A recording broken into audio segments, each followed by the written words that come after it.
మన ప్రభువును రక్షకుడైన యేసుక్రీస్తు నామములో అందరికీ వందనాలు. ఈరోజు దేవుని వాక్యం, ప్రభువే ఆత్మ. ప్రభు యొక్క ఆత్మ ఎక్కడ నుండునో అక్కడ స్వాతంత్ర్యముండును. 2 కొరింథీయులకు రాసిన పత్రిక 3వ అధ్యాయం 17వ వచనం. నా ప్రియ దేశం భారతదేశం, బైబిల్లో రాయబడిన ధన్యమైన దేశం.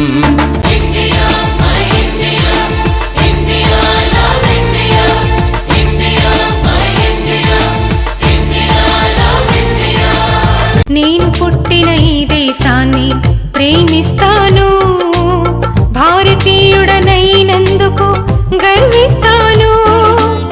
నేను పుట్టిన ఈ దేశాన్ని ప్రేమిస్తాను, భారతీయుడనైనందుకు గర్విస్తాను.